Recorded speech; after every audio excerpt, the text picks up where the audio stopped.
Hi hello నమస్తే welcome to Suman TV Karimnagar. నేను మీ అఖిల. ఈరోజు మనతో పాటు ఉన్నారు ఒక స్పిరిచువల్ ఆర్గనైజేషన్ అయినటువంటి pyramid society spiritual movement Karimnagar senior pyramid master Arunajyothi గారు మనతో పాటు ఉన్నారు. వారిని అడిగి ధ్యానం యొక్క ప్రతిష్టత ఏంటి, విశిష్టత ఏంటి, అసలు ధ్యానం ఎందుకు చేయాలి, ఎలా చేయాలి అని పూర్తి వివరాలు ఆవిడని అడిగి తెలుసుకుందాం. నమస్తే మేడం. నమస్కారం. సుమన్ టీవీ కరీంనగర్ వారి ఆధ్వర్యంలో శివరాత్రి సందర్భంగా మహా శివోత్సవం ప్రెజెంటెడ్ బై ఆర్కే ఈవెంట్స్ మార్చి 8 సాయంత్రం 6 గంటల నుంచి కరీంనగర్ లోని SRR కళాశాల గ్రౌండ్స్ లో. మేడం, ధ్యానం యొక్క విశిష్టత మాకు తెలపండి. అసలు ధ్యానం ఎందుకు చేయాలి, ఎలా చేయాలి, ఎప్పుడు చేయాలి? అందరిలో ఈ అవేర్నెస్ లేదు, చెప్పండి మేడం. తప్పకుండా. మానవుడి యొక్క జీవితంలో దుఃఖం ఉంది అని చెప్పారు గౌతమ బుద్ధుల వారు. ఆ దుఃఖ నివారణకి ఏం చేయాలి, ఎందుకు దుఃఖం ఉంది అనేది తెలుసుకోవాలి. ఎందుకు ఉంది అని తెలుసుకుంటే దాన్ని ఎలా పోగొట్టుకోవచ్చు అనేది తెలుస్తుంది. ఆ పరిష్కారాన్ని ఇచ్చారు గౌతమ బుద్ధుల వారు. ఓకే, అంటే ఈ ధ్యానం అనేది గౌతమ బుద్ధుడి నుండి వచ్చిందా అండి? వచ్చింది. వారు నేర్పించినటువంటి ఆనాపాన సతి అనే ధ్యానాన్ని మనం ఆచరిస్తున్నాం. ఈ ధ్యానాన్ని పిరమిడ్ స్పిరిచువల్ సొసైటీస్ మూమెంట్ వ్యవస్థాపకులైనటువంటి బ్రహ్మర్షి సుభాష్ పత్రిజీ గారు ఫౌండర్ ఈ ఆర్గనైజేషన్కి. వారు ఈ ధ్యానాన్ని బట్టబయలు చేశారు ప్రపంచవ్యాప్తంగా. అందరికీ కూడా ధ్యానం నేర్పించి దుఃఖ సాగరంలో మునిగి ఉన్నటువంటి మానవుడికి ఆరోగ్యాన్ని, ఆనందాన్ని, ప్రశాంతతని తెలియచెప్పడం కోసం గౌతమ బుద్ధుల వారు నేర్పించినటువంటి ఆనాపాన సతి అనే ధ్యానాన్ని అందరికీ కూడా వెలుగులోకి తీసుకొచ్చారు. ఆ ధ్యానాన్నే మేము నేర్పిస్తున్నాము. అంటే ఈ ధ్యానం ఎలా చేయాలి మేడం? అంటే స్టార్టింగ్ ఎలా చేయాలి? ఈ ధ్యానాన్ని చాలా సింపుల్. చక్కగా వ్రేళ్లలో వ్రేళ్ళు పెట్టుకొని పాదాలు 2 కూడా క్రాస్ చేసుకుంటాము. కుర్చీలో కూర్చుంటే కనుక కళ్ళు 2 మూసుకుంటాము. ఇక్కడ ఏ మంత్రము లేదు, ఏ దైవాన్ని మనం గుర్తు తెచ్చుకోవాల్సిన పని లేదు. సర్వ మతస్థులు చేయగలిగేది ఈ ధ్యానం. స్త్రీలు, పురుషులు, పిల్లలు, ఎలాంటి వారైనా ఎవరైనా కానీ ఈ ధ్యానాన్ని చేయవచ్చు. కుర్చీలో కూర్చుంటే ఒక పోస్చర్, అంటే వ్రేళ్లలో వ్రేళ్ళు పెట్టుకుంటాము, చేతులు అలాగే పాదాలు 2 క్రాస్ చేసుకుంటాము, కళ్ళు 2 మూసుకుని సహజ సిద్ధంగా జరుగుతున్న శ్వాసని గమనిస్తాము. అంతే. కింద కూర్చుంటే కనుక సుఖాసనంలో కూర్చుంటాము. ఓకే మేడం, శ్వాస మీద ధ్యాస అని అంటారు కదా, అంటే అది ఎలా చేయడం మనం? అంటే ఈ మెడిటేషన్ లో కూర్చున్నప్పుడు మనకి వేరే వేరే ఆలోచనలు వస్తూ ఉంటాయి కదా. ఎగ్జాక్ట్లీ. అవన్నీ ఎలా పోగొట్టుకోవాలి? మనము కూర్చుని శ్వాసని గమనిస్తూ ఉన్నప్పుడు ఆలోచనలు వస్తున్నాయని చెప్తూ ఉంటారు. అది రావటం కాదు, వెళ్ళిపోవటం. ఉన్న ఆలోచనలు వెళ్ళిపోవటాన్ని మనం గమనిస్తూ ఉంటాం. మనం చేస్తూ ఉంటే డే బై డే ఆలోచనలన్నీ కూడా నెమ్మదిగా వెళ్ళిపోతూ ఉంటాయి. ఆ సంఖ్య తగ్గుతూ ఉంటుంది. నెమ్మదిగా తగ్గిపోయే ఒక దశలో మనసు ఖాళీ అవుతుంది.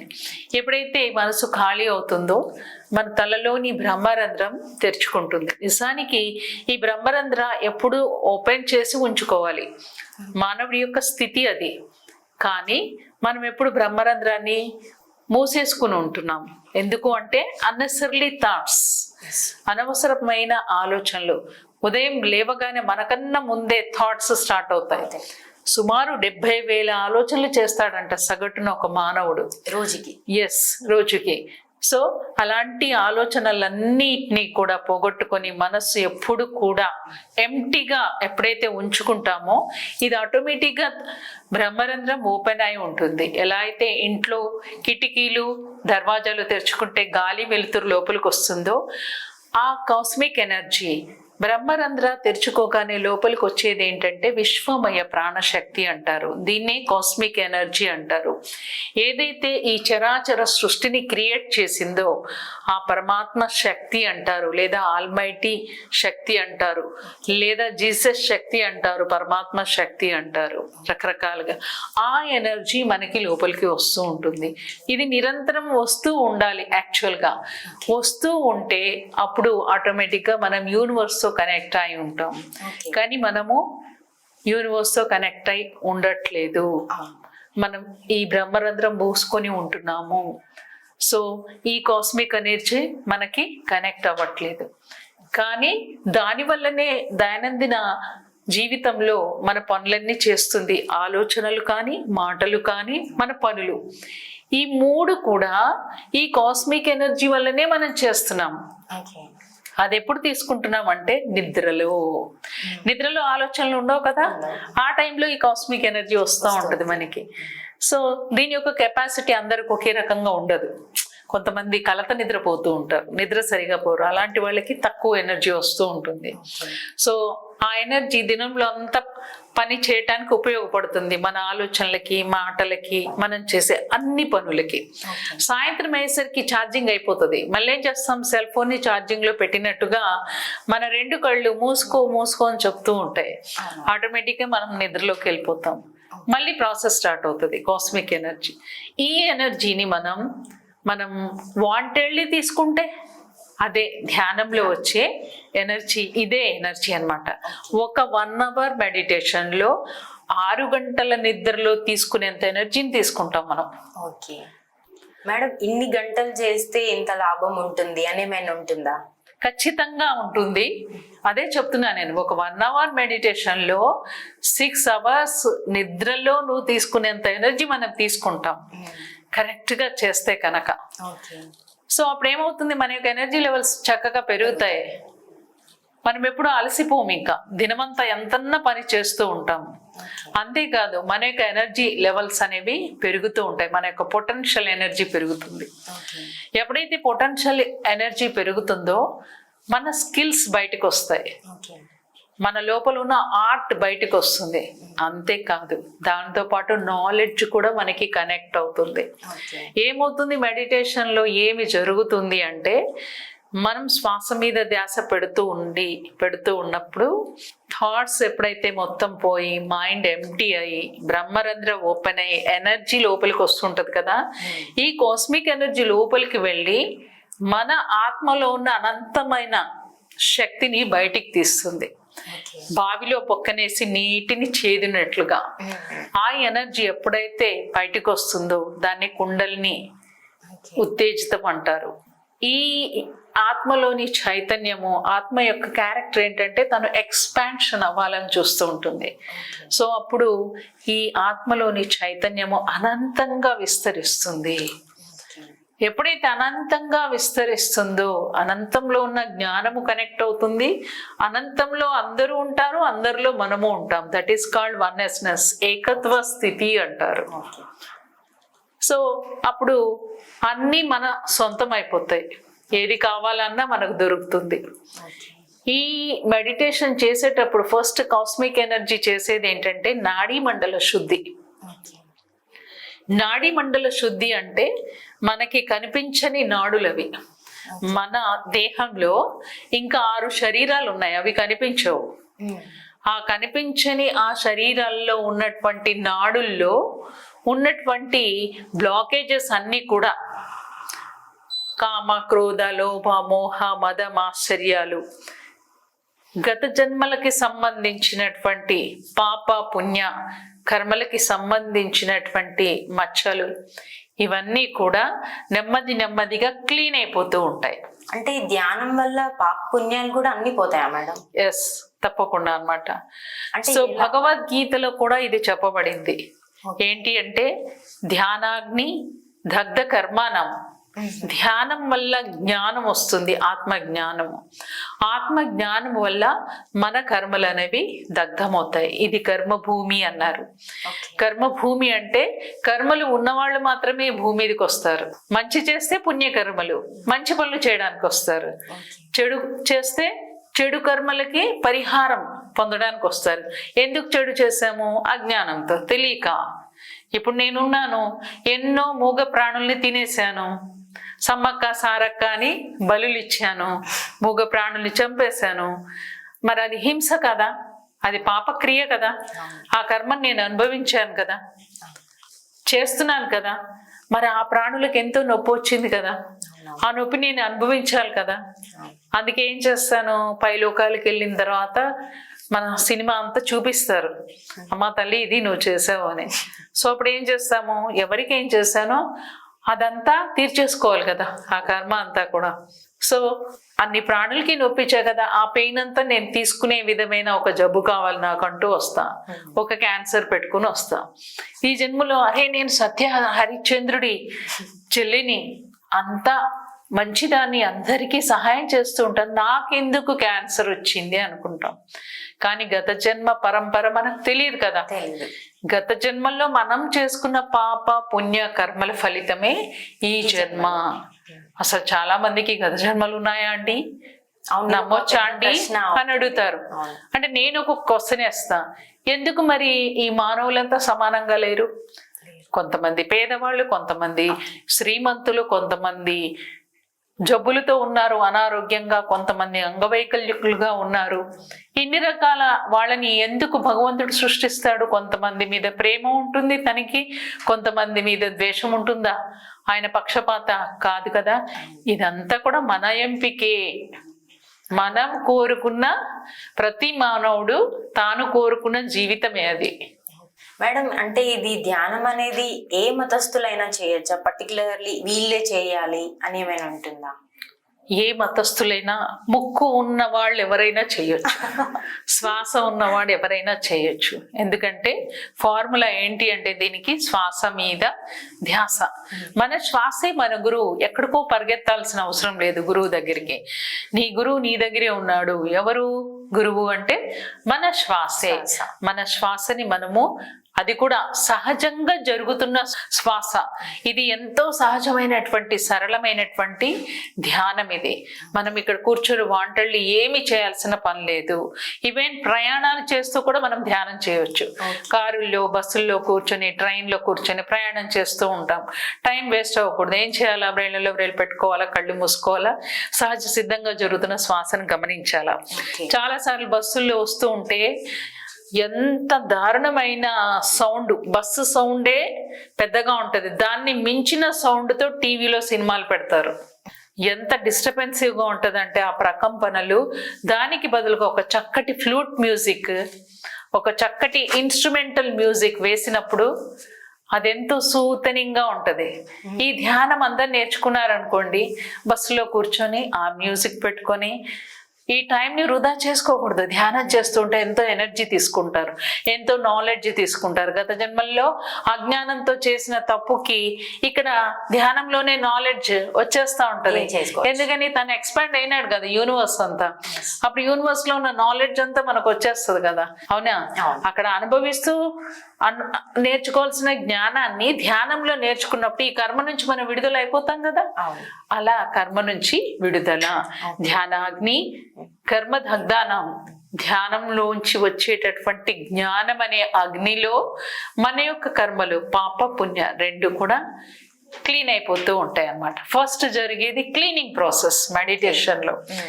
ఆ క్లీనింగ్ జరిగే క్రమంలో రకరకాల ఎక్స్పీరియన్సెస్ వస్తాయి. మనం ఆ ఎనర్జీ తీసుకునేటప్పుడు తల బరువుగా ఉండడం, బాడీ అంతా బరువుగా ఉండడం, అంటే స్టార్టింగ్ లో ఇలాంటి ఎక్స్పీరియన్సెస్ వస్తాయి. అది పర్సీవ్ చేస్తాం మనం. అందుకే కదా ఈ 40 years లో భూమండలం అంతా ధ్యానమయం అయిపోయింది. అందరూ అంత తొందరగా ధ్యానం నేర్చుకున్న ధ్యానాన్ని వదిలిపెట్టకుండా దాన్ని కంటిన్యూ చేస్తున్నారు అని అంటే కారణం ఏంటి? అది ఎవరికి వాళ్ళు అనుభవిస్తారు. అనుభవమే జ్ఞానంగా నేర్చుకుంటారు. నేర్చుకున్న ధ్యానాన్ని ఇంకా వాళ్ళు వదిలిపెట్టలేరు. ఏ ప్రాబ్లం వచ్చినా ఏం చేస్తారు? కూర్చుంటారు, ధ్యానం చేస్తారు. నేను అలా నా బీపీ పోగొట్టుకున్నాను, అల్సర్ పోగొట్టుకున్నాను. ఎలాంటి రోగమైనా, తలనొప్పి నుండి క్యాన్సర్ వరకు, కరోనా టైంలో కూడా మెడిటేషన్ చేసి కరోనా తగ్గించుకున్న వాళ్ళు ఉన్నారు. అవునా? అలా అందుకే ధ్యానం సర్వరోగ నివారణి అంటారు. ఫస్ట్ జరిగేది క్లీనింగ్ ప్రాసెస్. ఓకే. అది మేడం, ఈ ధ్యానం పిల్లలు, పెద్దలు, వృద్ధులు ఎవరైనా చేసుకోవచ్చు? తప్పకుండా ఎవరైనా చేయొచ్చు. పిల్లలు, వృద్ధులు, స్త్రీలు ముఖ్యంగా బహిష్ట సమయంలో చేయవచ్చా అని అడుగుతారు. అవునవును. తప్పకుండా ఆ టైంలో ఇంకా చెయ్యాలి. అవును. కడుపు నొప్పి అనేది అసలు రాకుండా పోతుంది. ఇక పిల్లల విషయంలో అన్నారు చూడండి, ఖచ్చితంగా బాల్యం నుంచే వాళ్ళకి మెడిటేషన్ నేర్పించటం వల్ల ఏమవుతుంది అంటే వాళ్ళల్లో ఎనర్జీ లెవెల్స్ పెరగటం మొదలు పెడతారు అన్నమాట. ఓకే. తద్వారా వాళ్ళకి ఎప్పుడు కూడా అవేర్నెస్ లో ఉంటూ what is correct and what is wrong అనేటటువంటి ఎరుక పెరుగుతుంది మన లోపల. ఆ ఇంగిత జ్ఞానం పెరుగుతుంది. ధ్యానం చేయటం వల్ల సత్యం తెలుస్తుంది. ఎందుకు అంటే మనం ఆత్మతో కనెక్ట్ అయి ఉంటాం. మన లోపల ఉంది ఏంటి? సోల్. ధ్యానం అంటే ఆత్మ వైపుకి అంతర్గతంగా ప్రయాణం చేయటం, అంతర్ముఖం అయిపోవటం. ఇన్నాళ్ళు మనం బయట వెతికాం ఆనందం కోసం కదా, ఆ ఫ్రెండ్స్ దగ్గరికి వెళ్ళటం, ఇక్కడ గెట్ టుగెదర్ చేసుకోవడం, కిట్టి పార్టీ చేసుకోవటం, ఒక మ్యారేజ్ డే, ఒక KFC, ఇలా మనం ఎంజాయ్ చేసాం. కానీ అది తాత్కాలికమైన సంతోషం, శాశ్వతంగా లేదు. మళ్ళీ మొహాలు ఇలాగే ఇంటికి రాగానే కదా. కానీ నిజమైన ఏమి చేయకుండానే ఎప్పుడు ఆనంద స్థితిని, ఆ ఎనర్జీని ఇచ్చేది ఏంటి అంటే మెడిటేషన్. అందుకే మెడిటేషన్ పట్టుకున్న వాళ్ళు ఇంకెప్పుడు కూడా వదిలిపెట్టరు అనమాట. సో ఎప్పుడైతే మనం ధ్యానం చేస్తామో ఆ ఎనర్జీ మనం గెయిన్ చేసినప్పుడు పిల్లలు ఆ ఎనర్జీని తీసుకున్నప్పుడు వాళ్ళు ఎనర్జెటిక్ గా ఉండడమే కాదు, అక్కడ బుద్ధి వికసిస్తుంది మెడిటేషన్ చేసినప్పుడు. ఎందుకని మన యొక్క పొటెన్షియల్ ఎనర్జీ పెరుగుతుంది కాబట్టి ఇంటలెక్చువల్ గా మనం డెవలప్ అవుతాం. తద్వారా ఏం జరుగుతుందంటే వాట్ ఈస్ వాట్ అనేది అన్ని తెలుస్తూ ఉంటాయి. బుద్ధి వికసించి సత్యాన్ని తెలుసుకుంటారు. What is true, what is wrong, which path I have to go, ఎలాంటి వాళ్ళతో ఉండాలి, ఎలాంటి వాళ్ళతో ఫ్రెండ్షిప్ చేయాలి అనేది తెలుస్తుంది. మంచి చెడు విచక్షణ జ్ఞానం. ఫస్ట్ ఆఫ్ ఆల్ ఏంటంటే కామన్ సెన్స్ పెరుగుతుంది అక్కడ. ఎప్పుడు ఎక్కడ ఎట్లా ఉండాలి ఆ బుద్ధి వికసిస్తుంది పిల్లలకి. చక్కగా కాన్సన్ట్రేషన్ కూడా డెవలప్ అవుతుంది వాళ్ళకి కావాల్సింది. కాబట్టి పిల్లల్ని చిన్నప్పటి నుంచే పెంచితే, ధ్యానం నేర్పిస్తూ, it is the mother of all disciplines meditation ఇంకా చెప్పాలి అంటే. కాబట్టి బాల్యంలోనే పిల్లలకి ధ్యానం నేర్పించాలి. మేడం, ఈ సమయంలో చేయాలి, ఈ సమయంలో చేయకూడదు అని ఏమైనా? ఏమీ లేదు. ఏ సమయంలో మీకు ఎప్పుడు సమయం దొరికితే అప్పుడు కూర్చోండి ధ్యానంలో. ఉదయం కూర్చుంటే ఏంటంటే ఎక్కువ పొల్యూషన్ ఉండదు, సౌండ్ పొల్యూషన్, అందరూ పడుకుని ఉంటారు చక్కగా, ఇంట్లో వాళ్ళకి కూడా డిస్టర్బెన్స్ ఉండదు. ఆ టైంలో మనం చేయటం ఇంకా మంచిది. ప్రయాణంలోనే నేను చాలా బిజీ అండి, నేను బిజినెస్ మ్యాగ్నెట్, చాలా బిజీగా ఉంటాను, నాకు టైం ఉండదండి అంటే ప్రయాణాలు కొన్ని గంటల ప్రయాణాలు చేయాల్సి వస్తుంది కదా. అలాంటి వాళ్ళు ప్రయాణంలో ఊరికిని కూర్చోకుండా ధ్యానం చేసుకోవచ్చు. మేడం, ఈ ధ్యానం వల్ల ఎలాంటి లాభాలు ఉంటాయి? ధ్యానం సర్వరోగ నివారణ. ఫస్ట్ ఆఫ్ ఆల్ ఎలాంటి జబ్బు వచ్చినా, శారీరక పరమైన జబ్బు లేదా మానసికంగా ఎంతో మంది డిప్రెషన్లోకి వెళుతూ ఉంటారు. మరి ఈ డిప్రెషన్కి కారణం ఏంటంటే ఇతరుల వల్ల జరిగిన హింస కావచ్చు, లేదా తల్లి గర్భంలో ఉన్నప్పుడు తల్లి తీసుకున్న భయానకమైనటువంటి దృశ్యాలు ఏదైనా చూసినప్పుడు ఆ తల్లి కలిగేటటువంటి ఆలోచనలన్నీ కూడా బిడ్డ తీసుకుంటది. అలా కూడా ఉంటుంది. అందుకే గర్భిణీ స్త్రీని సంతోషంగా ఉంచండి అని చెప్తారు. ఆమె ప్రతి స్పందన, ప్రతి ఆలోచన బిడ్డకు వెళ్తుంది. తాను ప్రెగ్నెంట్ ఉన్నప్పుడు సీతామాత ఏమంటారు?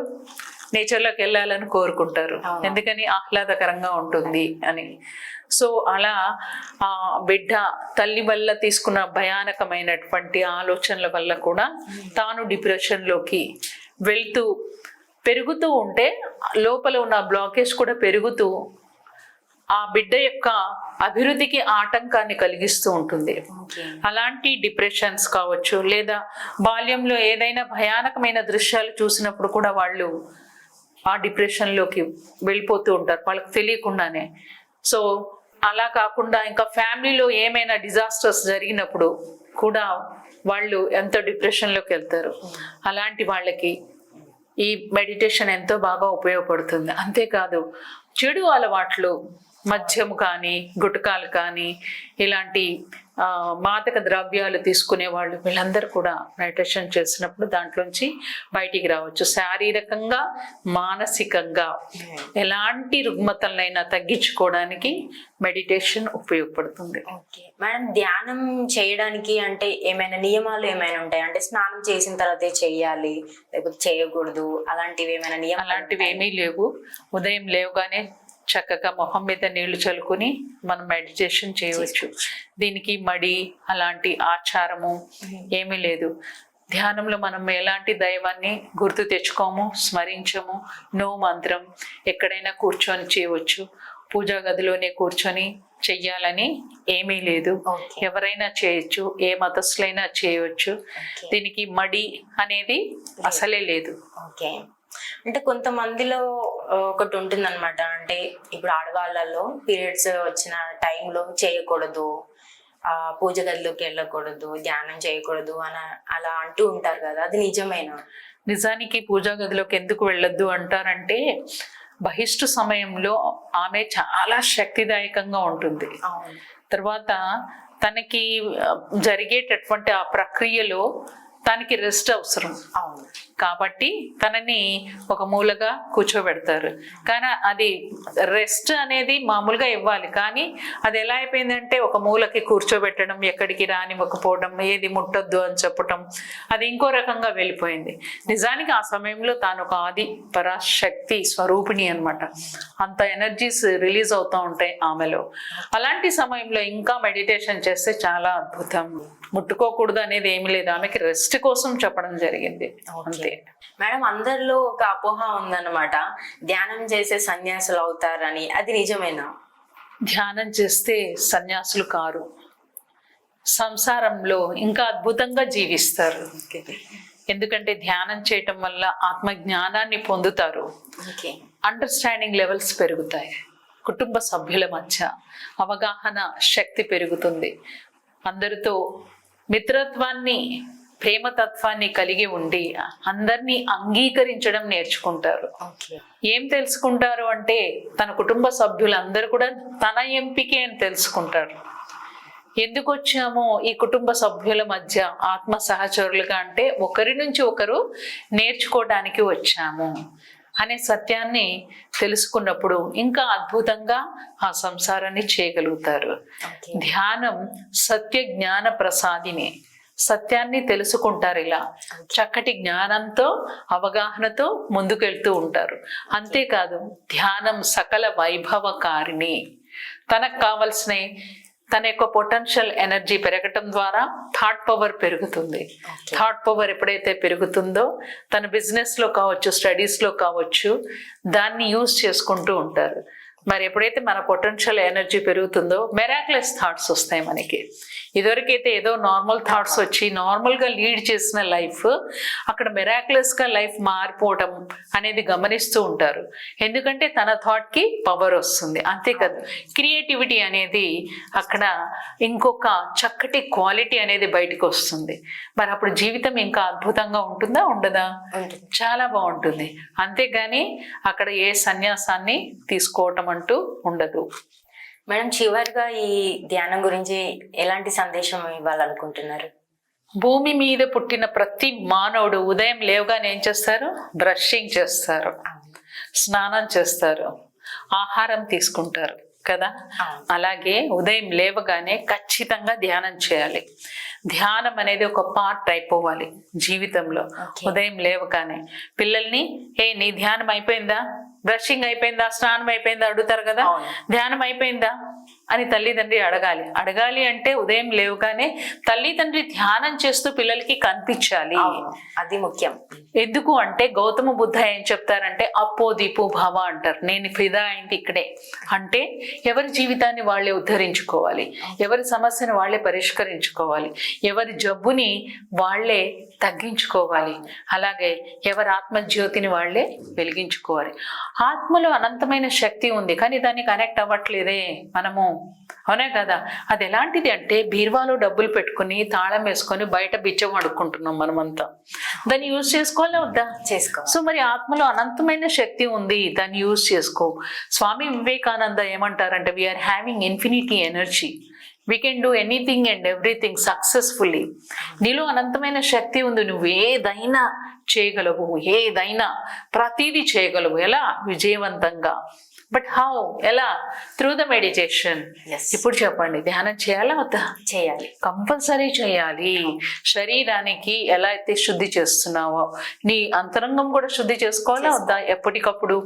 ఇంట్లో చెత్త ఒక్కరోజు పెట్టుకుంటే, ఒక 2 రోజులు పెట్టుకుంటే ఎలా ఉంటుంది? బ్యాడ్ స్మెల్ వస్తుందా లేదా? మరి లోపల కూడా మన అంతరంగాన్ని శుద్ధి చేసుకోవాలా వద్దా? చేసుకోవాలంటే ఖచ్చితంగా మనం మెడిటేషన్ అనేది చేయాలి. అలాగే ఈ శరీరానికి ఆహారం ఎలా పెడుతున్నామో, ఆత్మకి ఆహారం కాస్మిక్ ఎనర్జీ ఇవ్వాలా వద్దా? మనకు తెలిసిపోయింది ఒక సత్యం ఇవాళ, మనం తీసుకునే ఆహారం వల్ల మనం పని చేయట్లేదు, కాస్మిక్ ఎనర్జీ వల్ల పని చేస్తున్నాము. ఈ పాయింట్ క్యాచ్ చేయండి అందరు కూడా. ఈ కాస్మిక్ ఎనర్జీని మనం ఎక్కువగా తీసుకుంటే మన పొటెన్షియల్ ఎనర్జీ పెరుగుతూ ఉంటుంది. మనమంతా కూడా శక్తి క్షేత్రాలు అన్నమాట. ఒక నిర్జీవ పదార్థం కావచ్చు, ఒక సజీవ పదార్థం కావచ్చు. ఇది ఒక నిర్జీవ పదార్థం, కానీ దీనికంటూ ఒక శక్తి ఉంది, ఉందా లేదా? ఇది టేబుల్ మీద పెడితే ఉండగలిగింది, దీనికి శక్తి లేకపోతే అది పడిపోతుంది, అవునా కాదా? అట్లా ప్రతి నిర్జీవ సజీవ పదార్థాలకి తనదైన ఒక శక్తి క్షేత్రం ఉంది. ఆ శక్తి క్షేత్రాన్ని పెంచుకోవడమే ధ్యానము. మేడం, ఫర్దర్ గా ఇంకేమైనా ఈ ధ్యానం గురించి డీటెయిల్ గా తెలుసుకోవాలంటే ఇంకేమైనా సోర్స్ ఏమైనా ఉందా? తప్పకుండా, గుడ్ క్వశ్చన్ వేస్తారు మీరు.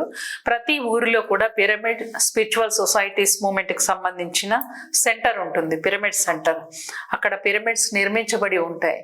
ఈ పిరమిడ్ యొక్క కాన్సెప్ట్ గురించి నేను మళ్ళీ నెక్స్ట్ ఎపిసోడ్ లో మీకు చెప్తాను.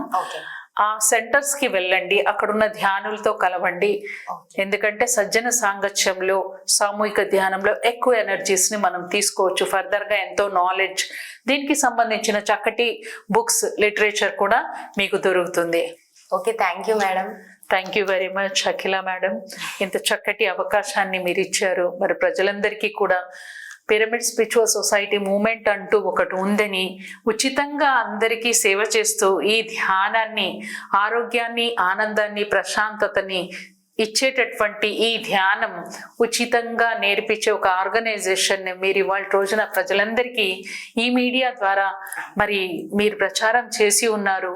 సుమన్ టీవీ యాజమాన్యానికి మరియు వారి టీం అందరికీ కూడా ధన్యవాదాలు, శతకోటి ప్రణామాలు. సో చూశారు కదా వ్యూవర్స్, ధ్యానం చేస్తే ఎలాంటి లాభాలు వస్తాయి అన్ని పూర్తి వివరాలు మీరు మేడం ద్వారా మీరు అన్ని తెలుసుకున్నారు. మరిన్ని మంచి కంటెంట్ తో మేము ముందుకు వస్తాము. చూస్తూనే ఉండండి సుమన్ టీవీ కరీంనగర్.